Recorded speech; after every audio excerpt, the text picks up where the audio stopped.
यह एक ऐसी दुनिया है जहाँ पैसों की कोई वैल्यू नहीं, यहाँ टाइम ही सब कुछ है। यहाँ अगर आपको कोई चीज खरीदनी है तो आपको उस चीज के बदले अपनी जिंदगी का कुछ टाइम देना पड़ेगा, तब जाकर आप उस चीज को खरीद पाएंगे। लेकिन इस दुनिया में एक अच्छी जिंदगी गुजारने के लिए आपके पास टाइम का होना भी जरूरी है, क्योंकि यहाँ जब किसी इंसान की एज 25 साल तक पहुँच जाती है तो उस इंसान के हाथ पर 1 साल का टाइम स्टार्ट हो जाता है। जिस पल काउंटडाउन 0 हुआ उसी पल वह इंसान खत्म। अमीरों के पास इतना टाइम था कि वह 1000 साल की जिंदगी भी जी सकते थे। अमीरों ने खुद के लिए एक अलग दुनिया बना ली थी जहां वो लोग एक सुकून भरी जिंदगी गुजार रहे थे, लेकिन वहीं दूसरी तरफ गेटो सिटी में रहने वाले गरीब लोग दिन रात मेहनत करके खुद के लिए टाइम कमाते थे, नहीं तो उनकी जिंदगी खत्म हो जाएगी। इन्हीं गरीबों की बस्ती में विल नाम का एक लड़का रहता था जिसकी घड़ी में सिर्फ 23 घंटे ही बचे थे। विल अपनी मॉम के साथ रहता था। अब क्योंकि 25 साल के बाद उम्र रुक जाती है, इसीलिए उसकी माँ 50 साल की होकर भी बहुत जवान दिख रही थी। आज विल की माँ का 50वां जन्मदिन था। विल अपनी मॉम का बर्थडे सेलिब्रेट करने के लिए पिछली रात ओवर टाइम करके एक शैंपेन की बोतल लाया था। यह देखकर विल की मॉम बहुत खुश हो जाती है और वो विल से कहती है कि मैं अपने पोतों को देखना चाहती हूँ, तुम किसी लड़की को डेट क्यों नहीं करते? जिस पर विल जवाब देता है कि इन सब चीजों के लिए टाइम किसके पास है। विल की मॉम ने उससे कहा कि इलेक्ट्रिसिटी बिल और बैंक से लिया हुआ लोन कल की डेट तक मुझे क्लियर करना होगा, नहीं तो हमें फाइन पड़ सकता है। इसीलिए अब मैं जा रही हूँ और कल रात तक सभी बिल्स और बैंक के लोन्स जमा करवा कर वापस आऊंगी। उसने कहा कि मेरे पास सिर्फ 3 दिन का टाइम है। इलेक्ट्रिसिटी बिल और बैंक का लोन चुकाने में मेरे पास लगभग सारा टाइम खर्च हो जाएगा, इसीलिए कल शाम को तुम जरूर बस स्टॉप पर मेरा इंतजार करना, ताकि मेरा सारा टाइम खत्म होने से पहले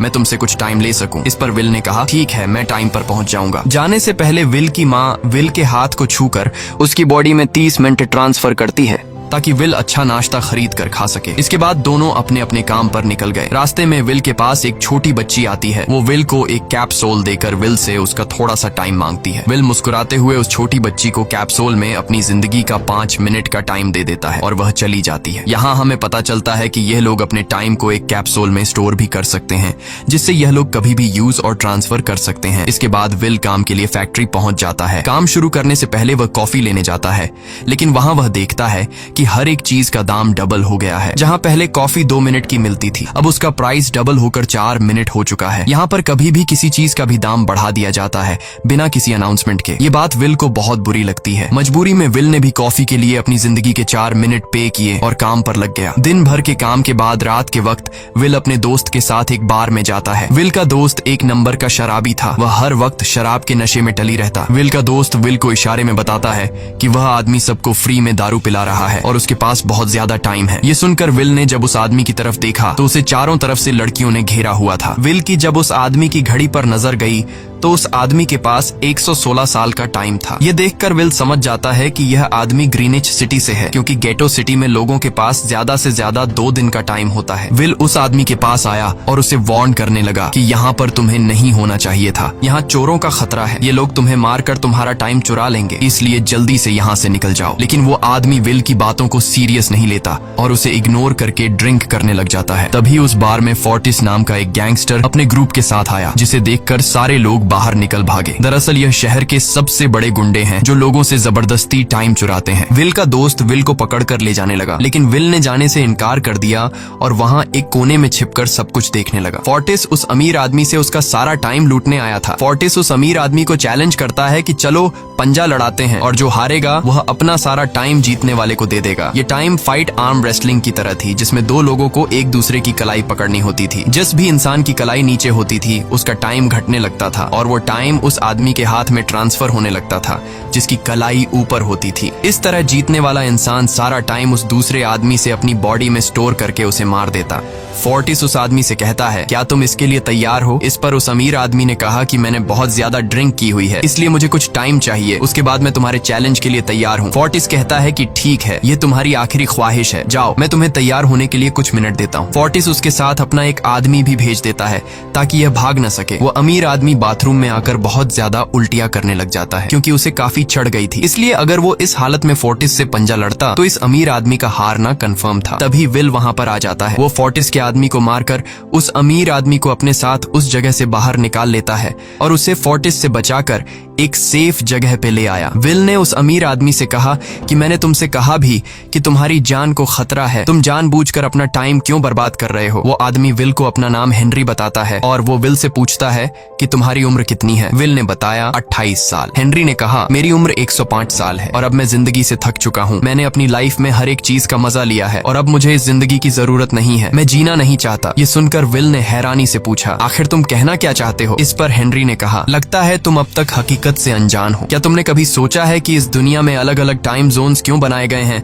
आखिर क्यों तुम्हारे टाइम जोन गेटो में किसी भी वक्त चीजों के दाम और टैक्स बढ़ा दिए जाते हैं? दरअसल महंगाई जानबूझकर बढ़ा दी जाती है ताकि गरीब लोग मरते रहें और उनकी मौत का फायदा ग्रीनविच टाइम जोन के अमीर लोगों को होता रहे। असल में ये सारा सिस्टम उन्हीं का बनाया हुआ है। जरा सोचो, वहाँ ग्रीनविच टाइम जोन में लोगों के पास जीने के लिए हजारों साल हैं, लेकिन यहाँ गेटो में तुम लोग हर रोज जीने के लिए मेहनत मजदूरी करते हो। ऐसा इसलिए है क्योंकि उन्होंने तुम्हें यह करने के लिए मजबूर किया है। वो लोग तुम लोगों को ज्यादा टाइम देना ही नहीं चाहते ताकि तुम लोग मजबूरी में उनके लिए काम करते रहो। वो लोग महंगाई बढ़ाकर तुम्हें ज्यादा से ज्यादा टाइम खर्च करने पर मजबूर करते हैं ताकि तुम्हारे टाइम से वो हमेशा की जिंदगी जी सकें। उन्होंने अपनी जिंदगी का हर एक दिन गरीबों की मौत से इकट्ठा किया है और मैं ऐसी जिंदगी बिल्कुल भी नहीं जीना चाहता जो किसी गरीब मजबूर इंसान की मौत से मिली हो। ये सब सुनकर विल समझ गया कि हेनरी बहुत ही नेक दिल इंसान है। हेनरी ने विल से आगे पूछा, अगर तुम्हारे पास मेरे जितना टाइम होता तो तुम क्या करते? विल ने मुस्कुराकर कहा कि सबसे पहले मैं बार बार टाइम को देखना छोड़ देता, क्योंकि उस वक्त भी विल के पास सिर्फ 18 घंटे होते हैं। वो सोने से पहले, सोने के बाद, खाना खाते टाइम हर वक्त अपनी घड़ी देखता रहता है, क्योंकि मुझे डर लगता है कि कहीं मेरा टाइम खत्म न हो जाए और मैं मर न जाऊं। विल कहता है कि मेरी मॉम घर संभालने के लिए बहुत ज्यादा मेहनत करती है। अगर मेरे पास तुम्हारी तरह इतना ज्यादा टाइम होता तो मैं अपनी मॉम के लिए ग्रीनविच सिटी में एक अच्छा घर खरीदता और हम दोनों वहाँ पर खुशी से जिंदगी गुजारते। इसके बाद विल ने हेनरी से कहा, आज रात हमें यहीं रुकना होगा, सुबह तक खतरा टल जाएगा, तब तुम वापस अपने घर लौट जाना। इसके बाद ये दोनों सो जाते हैं। सुबह उठकर हेनरी देखता है कि विल अभी भी सो रहा है। वो विल के पास आता है और उसके पास जितना भी टाइम होता है वो सारा का सारा विल को ट्रांसफर कर देता है और अपने पास कुछ ही मिनट बचाकर एक ब्रिज के ऊपर जाकर बैठ जाता है। विल जब नींद से जागा तो उसने देखा कि हेनरी वहां से जा चुका है। तभी हमेशा की तरह नींद से जागने के बाद विल ने अपनी घड़ी में नजर डाली। विल की घड़ी में 116 साल ऐड हो चुके थे। यह देखकर उसकी आंखें खुली की खुली रह गईं। उसे लगा कि वो अभी भी नींद में है और सपना देख रहा है। इसी दौरान विल की नजर विंडो पर पड़ी जिस पर लिखा था, मेरा टाइम बर्बाद मत करना। वो समझ जाता है कि हेनरी ने मुझे अपना सारा समय दे दिया है। तभी विल ने हेनरी को दूर एक ब्रिज के किनारे पर बैठे देखा। विल जल्दी से हेनरी की तरफ भागा, लेकिन अब बहुत देर हो चुकी थी क्योंकि हेनरी के पास अब बस कुछ ही सेकंड्स बचे थे और थोड़ी देर बाद वो एक झटके से मरकर ब्रिज से नीचे पानी में गिर गया। विल को हेनरी की मौत का बहुत ज्यादा दुख होता है। अब विल के पास 116 साल की जिंदगी थी और वो समझ जाता है कि अगर मैं यहाँ पर रहा तो लोग समझेंगे कि हेनरी को इसी ने मारा है। विल जल्दी से अपने दोस्त के पास जाता है। विल का दोस्त विल के हाथ में इतना सारा टाइम देखकर शॉक रह जाता है, जिसके बाद विल ने अपने दोस्त को दोस्ती की खातिर 10 साल का टाइम दिया। ये देखकर विल का दोस्त उसका दिल से शुक्रिया अदा करता है। विल कहता है कि यहाँ रहना मेरे लिए अब ठीक नहीं, क्योंकि इतने ज्यादा टाइम को देखते हुए मेरा टाइम छीनने के लिए कोई भी मुझे मार सकता है। अब मैं अपनी माँ के लिए ग्रीनविच सिटी में एक अच्छा सा घर खरीद सकता हूँ और वहाँ पर एक सेफ लाइफ गुजारूंगा। जिसके बाद विल अपने दोस्त को गुड बाय कहकर वहाँ से निकल जाता है और सीधा उस बस स्टॉप पर जाकर मॉम का इंतजार करने लगता है, जहाँ 2 दिन पहले उसकी मॉम ने उससे कहा था कि मैं इलेक्ट्रिसिटी का बिल और बैंक का लोन चुकाकर इस बस स्टॉप पर पहुंचूंगी। दूसरी तरफ विल की मॉम सारे लोन और बिल्स भरने के बाद घर लौटने के लिए बस में चढ़ी, पर तभी उसे पता लगा कि एक ही दिन में बस की टिकट के दाम डबल हो गए थे। पहले जहां टिकट 1 घंटे में आती थी वहीं अब प्राइस 2 घंटे हो गया था। ये देखकर विल की मॉम बहुत ज्यादा परेशान हो जाती है क्योंकि विल की मॉम के पास सिर्फ 1.5 घंटा बचा था। विल की मॉम बस ड्राइवर से रिक्वेस्ट करती है कि अगले स्टॉप पर मेरा बेटा उसे बाकी का टाइम दे देगा, लेकिन बस ड्राइवर ने साफ इनकार कर दिया और कहा कि अगर टाइम नहीं है तो फिर पैदल चली जाओ। लेकिन विल की मॉम को पता था कि अगला बस स्टॉप बहुत दूर है, अगर वह पैदल भी जाती है तो उसे पहुंचने में 2 घंटे लगेंगे। उस वक्त बस में ढेर सारे पैसेंजर्स सवार थे। विल की मॉम ने उनसे भी रिक्वेस्ट की पर किसी ने भी उनकी मदद नहीं की। इतने में ही बस वहां से निकल गई। विल की मॉम रेचल के पास ज्यादा टाइम नहीं बचा था, इसलिए वह दौड़ती हुई पैदल घर की तरफ भागने लगी। दूसरी तरफ विल अपनी मॉम के लिए फूलों का गुलदस्ता लिए बस स्टॉप पर उनका इंतजार कर रहा था, क्योंकि आज उसे अपनी मॉम का बर्थडे सेलिब्रेट करना था। बस जब उस स्टॉप पर पहुंची तो कई सारे पैसेंजर्स उतर आए, पर उनमें से विल की मॉम नहीं थी। विल यह देखकर परेशान हो जाता है और उसे समझ आ गया कि जरूर उसकी मॉम मुसीबत में है। वह उसी वक्त अपनी मॉम की तलाश में भागा। उधर रेचल के पास अब कुछ ही मिनट बचे थे। वह रास्ते में आने वाली गाड़ियों और लोगों के घरों का दरवाजा पीट पीट कर आकर उनसे थोड़ा समय उधार मांग रही थी, लेकिन कोई भी उसकी मदद करने को तैयार नहीं था। इधर विल जब कुछ दूर गया तो उसे उसकी मॉम दौड़ती हुई नजर आ गई। अपनी मॉम को भागते हुए देख विल समझ गया कि उनके पास ज्यादा टाइम नहीं है। वह अपना हाथ आगे करके तेजी से उनकी तरफ दौड़ने लगा। उधर रेचल के पास अब सिर्फ 10 सेकंड्स ही रह गए थे। वह भी पूरी तेजी से विल की ओर भाग रही थी, लेकिन जैसे ही रेचल अपने बेटे विल के पास पहुंची, उसका टाइम खत्म हो जाता है और वह मर जाती है। यह देखकर विल को बहुत दुख होता है, क्योंकि उसने अपनी मॉम के लिए क्या कुछ नहीं सोचा था। वह चीख चीख कर रोने लगा। अगली सुबह तक हेनरी की डेड बॉडी टाइम कीपर्स को मिल चुकी थी। ये टाइम कीपर्स वहां पर इन्वेस्टिगेशन करते हैं। आज की दुनिया में टाइम कीपर्स होते थे जो पुलिस की तरह थे। इन टाइम कीपर्स का काम भी क्राइम को रोकना होता है। टाइम कीपर्स के ऑफिसर रेमंड ने उस जगह में अच्छी तरह से जांच की, लेकिन उसे कोई भी क्लू नहीं मिला। तभी रेमंड की नजर उस ब्रिज के पास लगे सीसीटीवी कैमरा की तरफ गई। वह सीसीटीवी फुटेज चेक करने सीसीटीवी रूम के लिए निकल पड़ा। दूसरी तरफ विल समझ चुका था कि उसकी मॉम की मौत के लिए ग्रीनिच में रहने वाले अमीर लोग ही जिम्मेदार हैं, जिन्होंने गेटो शहर के लोगों को एक एक सेकंड का मोहताज बना दिया है। अब विल उनसे बदला लेने ग्रीनिच की तरफ निकल पड़ा और यहाँ से होती है असल कहानी शुरू। ग्रीनविच सिटी में एंटर होने के लिए विल को 1 साल का टाइम खर्च करना पड़ा और ग्रीनिच सिटी जा पहुंचा। वहाँ जब विल ने अमीर लोगों का लाइफस्टाइल देखा तो उसकी आंखें खुली की खुली रह गईं। वहाँ लोगों के पास इतना टाइम था कि वो लोग मरने का नाम तक भूल गए थे। यहाँ पर अमीर लोग के बॉडीगार्ड के पास भी 100 साल से भी ज्यादा का टाइम था। ये देखकर विल गुस्से से लाल हो जाता है, क्योंकि विल जिस शहर से आया था वहाँ पर लोगों के पास सिर्फ 24 घंटे की जिंदगी थी। विल वहाँ एक महंगे होटल में रुकता है। खाना खाते दौरान एक बहुत ही खूबसूरत लड़की विल को देखती है, जैसे उसे विल पसंद आ गया हो। दूसरी तरफ टाइम कीपर रेमंड हेनरी की मौत के वक्त का सीसीटीवी फुटेज चेक कर रहा था। तभी उसे फुटेज में विल दिखाई देता है। हालांकि कैमरा ने हेनरी को ब्रिज से गिरते हुए रिकॉर्ड नहीं किया था, लेकिन उस फुटेज में विल ब्रिज के पास खड़ा नजर आ रहा था, जिससे रेमंड को विल पर शक होने लगा। इसलिए रेमंड ने अपनी टीम को विल के बारे में जानकारी इकट्ठा करने को कहा। रिसर्च के दौरान टाइम कीपर्स को यह बात पता चल जाती है कि विल नाम का एक आदमी बहुत सारा टाइम खर्च करके ग्रीनविच सिटी में एंटर हो गया है, जिससे रेमंड को यह बात कंफर्म हो जाती है कि विल ने ही हेनरी को मारा है। रेमंड उसी वक्त अपनी टीम के साथ ग्रीनविच शहर की ओर रवाना हो गया। दूसरी ओर ग्रीनविच शहर में विल एक कैसीनो में आया, जहाँ कुछ अमीर लोग पोकर खेल रहे थे। विल भी उनके साथ बैठ जाता है। एक नए आदमी को देखकर ये लोग उस पर हंसने लगते हैं, लेकिन विल गैम्बलिंग में माहिर था।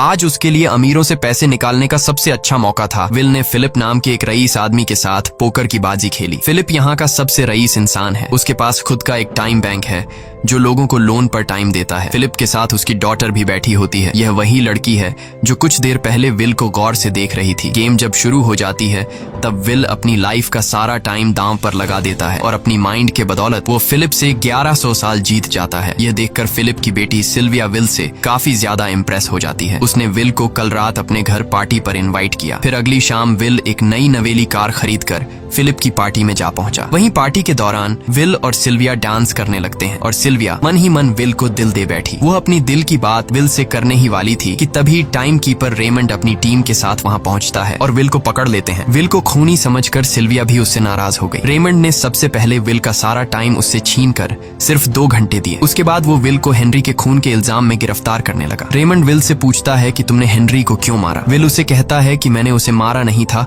बल्कि वो खुद जीना नहीं चाहता था, इसलिए उसने मुझे 116 साल दी और बाद में उसने खुद की जान ली। लेकिन रेमंड विल की बात पर यकीन नहीं करता। विल समझ जाता है कि रेमंड मुझे हेनरी के झूठे केस में फंसाकर उम्र भर कैद के लिए मुझे जेल में डाल देगा। इसलिए वह मौका देखते ही रेमंड के आदमियों को मारकर खुद को आजाद कर लेता है और उनकी बंदूक लेकर सिल्विया को बंदी बना लिया। सिल्विया को ढाल बनाकर विल उसे साथ लेकर भाग निकला और रेमंड और उसके आदमियों को चकमा देता हुआ वापस गेटो शहर आ पहुंचा। इस दौरान विल के पास टाइम काफी कम बचा था। उसने सिल्विया से कुछ टाइम उधार मांगा, लेकिन सिल्विया ने उसे 1 सेकंड भी देने से इनकार कर दिया, क्योंकि वह भी उसे हेनरी का खूनी समझ रही थी। इसलिए वो और तेजी से गेटो शहर की तरफ कार दौड़ाता है ताकि वहां पहुंचकर किसी से टाइम उधार ले सके। जल्दबाजी में उसका ध्यान आगे सड़क पर बिछी कंटीली तारों पर नहीं पड़ता, जिससे टकराते ही विल की कार ब्रिज से नीचे गिर जाती है। इस एक्सीडेंट में विल और सिल्विया बेहोश हो गए। असल में रास्ते में वह कांटे फोर्टिस और उसकी गैंग ने बिछाए थे। फोर्टिस ने देखा कि सिल्विया के पास 10 साल का टाइम था। वो सिल्विया का सारा टाइम चुरा कर वहां से निकल जाते हैं। इतने में ही विल और सिल्विया को होश आया। सिल्विया ने जब अपने हाथ की तरफ देखा तो वो परेशान हुई, क्योंकि उसके पास सिर्फ 30 मिनट ही बचे थे और विल के पास भी कुछ मिनट ही बचे थे। पर फिर भी उसने सिल्विया को अपने कुछ मिनट दिए, जिससे इन दोनों का टाइम बराबर हो गया। इसके बाद विल सिल्विया को लेकर जल्दी से अपने दोस्त के घर जाता है,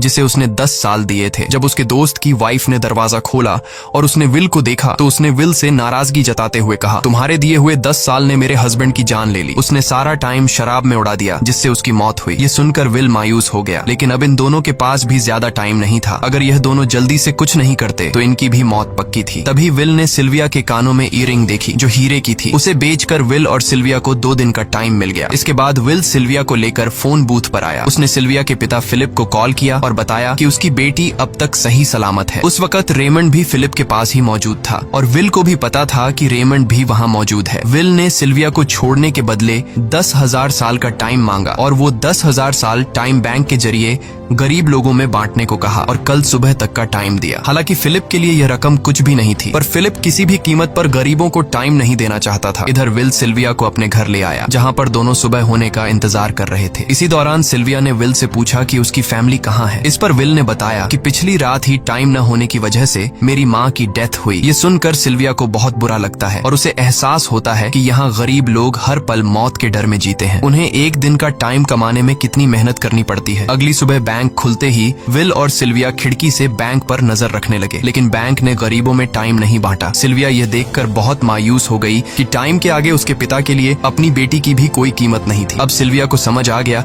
कि उसके पिता सिर्फ बिजनेसमैन नहीं है, बल्कि वो इस सिस्टम के हेड हैं। वो गरीब लोगों की मौत से अपनी जिंदगी के साल जमा करते हैं। सिल्विया को यूं मायूस देखकर विल ने उसे वापस घर भेजने का फैसला किया। वो उसे फोन बूथ पे ले आया और अपने पिता को कॉल करके अपने लिए मदद बुलाने को कहा। इस दौरान विल सिल्विया को वेपन भी दे देता है ताकि वो खुद की हिफाजत कर सके। इधर सिल्विया फोन पर अपने पिता से बात कर रही थी कि तभी टाइम कीपर रेमंड चुपके से वहां आ पहुंचा और विल पर गन तान दी। रेमंड विल पर गोली चलाने ही वाला था कि तभी सिल्विया ने रेमंड को देख लिया और घबराहट में रेमंड पर गोली चला दी। ये देख विल घबरा कर रेमंड के पास आया। हालांकि वो गोली रेमंड के हाथ को छू कर निकल गई थी। रेमंड के हाथ से बहुत खून निकल रहा था। विल ने रेमंड की घड़ी देखी। रेमंड के पास सिर्फ 2 घंटे बचे थे। दरअसल टाइम कीपर्स को भी सैलरी के तौर पर हर रोज 1 दिन का ही टाइम मिलता था। विल समझ गया कि जब तक रेमंड के पास उसके टीम वाले पहुंचेंगे तब तक रेमंड का ज्यादा खून बहने की वजह से उसकी मौत हो गई होगी। इसलिए विल रेमंड को 2 घंटे का टाइम देते हुए रेमंड की कार को लेकर वहां से निकल गया। रेमंड को गोली मारकर अब सिल्विया भी क्राइम लिस्ट में आ चुकी थी। हालांकि विल ने सिल्विया से कहा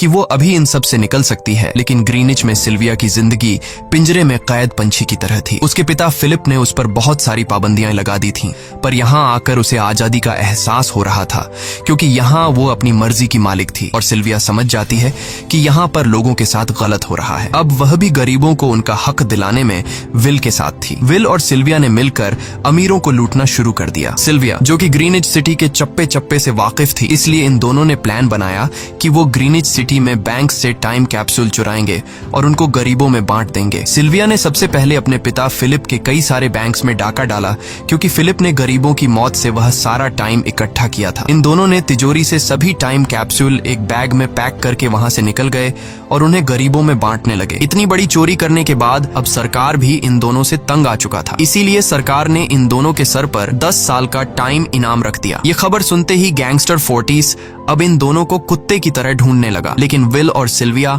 हर रोज अपना ठिकाना बदलते रहते थे जिससे वो किसी के हाथ नहीं आते थे। यह दोनों एक होटल में छुपे हुए थे। इनके पास टाइम की कमी तो थी नहीं, इसलिए उन्होंने पूरे होटल को ही बुक कर लिया था। फोर्टिस इन दोनों की तलाश में उस होटल के बाहर आ पहुंचा। वहां उसने कुछ लोगों को पकड़कर उनसे विल और सिल्विया के बारे में पूछने लगा, लेकिन उन लोगों पर विल और सिल्विया के बहुत एहसानात थे, इसलिए ये लोग मरने के लिए तो तैयार थे, पर विल और सिल्विया का ठिकाना बताने के लिए तैयार नहीं थे। लेकिन जब फोर्टिस ने उन लोगों पर बहुत ज्यादा जोर जबरदस्ती की तो उनमें से एक बंदा मौत के डर से फोर्टिस को उस होटल के बारे में बता देता है जहां विल और सिल्विया छुपे हुए थे, जिसके बाद फोर्टिस फौरन अपनी गैंग के साथ वहां पर पहुंच जाता है और इन दोनों को पकड़ लेता है। अब विल और सिल्विया का उनसे बच पाना नामुमकिन था। फोर्टिस ने विल को एक टेबल पर बैठा दिया और उसे टाइम फाइट के लिए चैलेंज किया। विल समझ गया कि अगर मैंने चैलेंज से इनकार किया तो फोर्टिस के गैंग वाले लोग मुझे मार देंगे, इसलिए क्यों ना आज इसके साथ पंजा आजमाया जाए। फोर्टिस और विल ने एक दूसरे की कलाई पकड़ ली और मौत का खेल शुरू हुआ। फोर्टिस माहिर खिलाड़ी था, उसने शुरुआत में ही विल का हाथ नीचे कर दिया, जिससे विल का टाइम तेजी से फोर्टिस में ट्रांसफर होने लगा। लेकिन विल बिल्कुल जोर ही नहीं लगा रहा था, जैसे कि वो जानबूझकर हार रहा हो। पर जैसे ही विल के पास अपनी लाइफ के 3 से 4 सेकंड बचे, तभी विल ने ने अपनी पावर दिखाई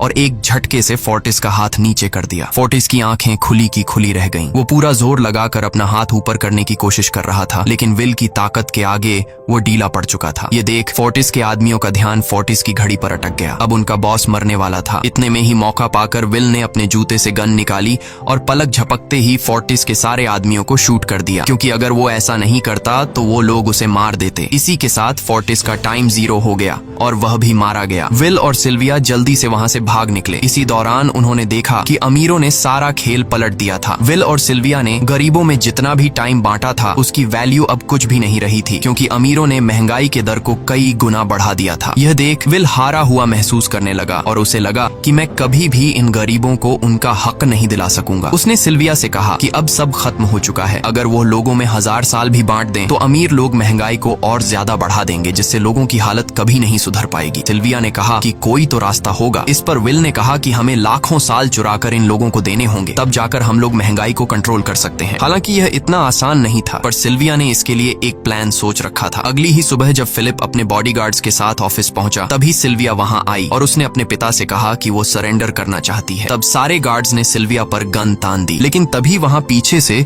गार्ड के बेस में छिपा विल वहां आ पहुंचा। उसने फिलिप के सर पर गन रखी और उसके जरिए लॉकर का दरवाजा खुलवाया। विल और सिल्विया ने फिलिप के लॉकर से एक टाइम कैप्सूल चुरा लिया, जिसमें 10 लाख साल का टाइम मौजूद था। इस टाइम कैप्सूल का एक साल गरीबों की ही मौत से आया था। विल और सिल्विया वह टाइम कैप्सूल लेकर भाग जाते हैं। इधर रेमंड को जब यह बात पता चली तो वह फौरन विल और सिल्विया के पीछे लग गया। जब रेमंड ने अपने हाथ पर घड़ी को देखा तो उसके पास 1 घंटे से भी कम टाइम बचा हुआ था। वह हेडक्वार्टर कॉल करके कहता है कि मुझे मेरी सैलरी कैप्सूल में भेज दो, मेरे पास टाइम कम है। लेकिन इससे पहले कि वह अपनी बॉडी में कैप्सूल से टाइम ट्रांसफर कर पाता, उसे विल की कार दिख जाती है और वह कैप्सूल से अपनी बॉडी में बिना टाइम ट्रांसफर किए उनके पीछे लग जाता है, क्योंकि अगर वो 10 लाख साल गरीबों को मिल जाते तो गेटो टाइम जोन का हर एक इंसान अमर हो जाता और अमीरों का बनाया पूरा सिस्टम तहस नहस हो जाता। रेमंड ने विल और सिल्विया को पकड़ने के लिए अपनी पूरी जी जान लगा दी, लेकिन वो उन्हें रोक नहीं पाया। विल और सिल्विया रेमंड को चकमा देकर गेटो शहर आ गए और वह टाइम कैप्सूल एक बच्ची के हाथों में सौंप दिया। उन्हें पता था कि रेमंड सीधा हमारे पीछे गीटो शहर पहुंचेगा, इसलिए उन्होंने इस जगह को छोड़कर एक सुनसान जगह पर चले गए। उधर उन्होंने गीटो शहर के लोगों में लाखों साल बांटकर उन्हें अमर कर दिया था, लेकिन खुद इन दोनों के पास बहुत ही कम टाइम बच जाता है। बदकिस्मती से उसी पल रेमंड ने उन्हें पकड़ लिया। रेमंड ने विल को धमकी देते हुए कहा, अगर तुम्हें अपनी जान प्यारी है तो चुराया हुआ सारा टाइम वापस कर दो। तब विल ने उसे अपनी घड़ी का समय दिखाया। विल और सिल्विया के पास कुछ ही मिनट बचे थे। विल ने रेमंड से कहा, कहीं तुम भूल तो नहीं गए? याद है जब तुम मरने वाले थे तो मैंने तुम्हें कुछ टाइम उधार दिया था। टाइम तो तुम्हें मुझे वापस करना चाहिए। यह सुनकर रेमंड को याद आया कि विल और सिल्विया को पकड़ने की जल्दी में उसने अपने टाइम पर ध्यान ही नहीं दिया। जब उसने अपनी घड़ी पर नजर डाली तो उसके पास सिर्फ 5 सेकंड ही बचे थे, जो देखते ही देखते 0 हो गए और रेमंड मारा गया। विल और सिल्विया रेमंड से तो बच गए थे, पर इन दोनों के पास भी अब सिर्फ एक मिनट ही बचा था। ऊपर से उस सुनसान इलाके में उनकी मदद करने वाला भी अब कोई नहीं था। उन्हें अपनी मौत साफ नजर आ रही थी। इन दोनों ने मायूस होकर एक दूसरे को गले लगाया और तभी विल को रेमंड की कार नजर आई। विल फौरन कार की तरफ भागा और वहां पहुंचकर उसने रेमंड की सैलरी का टाइम अपनी घड़ी में ट्रांसफर कर दिया। इसके बाद वह सिल्विया को भी टाइम देने उसकी ओर भागने लगा। सिल्विया भी तेजी से विल की ओर दौड़ रही थी। सिल्विया के पास कुछ ही सेकंड्स बचे हुए थे। यह बिल्कुल उसी तरह का पल था जिस तरह से विल ने अपनी मॉम को खोया था। विल ने अपनी मॉम को तो खो दिया था, पर सिल्विया को नहीं खोना चाहता था। विल सिल्विया के बिल्कुल करीब ही था, पर तभी सिल्विया विल की बाहों में गिर पड़ी। लकीली विल ने सही वक्त पर सिल्विया का हाथ थाम लिया था, जिससे उसकी जान बच गई। विल और सिल्विया की बदौलत अब डेटन शहर के सारे लोग अमर हो चुके थे। अब उन्हें 1-1 घंटे कमाने के लिए फैक्ट्रीज में काम करने की जरूरत नहीं थी। वह सभी अपने सपनों को पूरा करने ग्रीनिच शहर की ओर निकल पड़े, जिससे अमीरों का बनाया सारा सिस्टम फेल हो गया। वहीं इसी के साथ यह कहानी खत्म हो जाती है। अगर आपको वीडियो अच्छी लगी हो तो हमारे चैनल को सब्सक्राइब और वीडियो को लाइक जरूर कीजिएगा।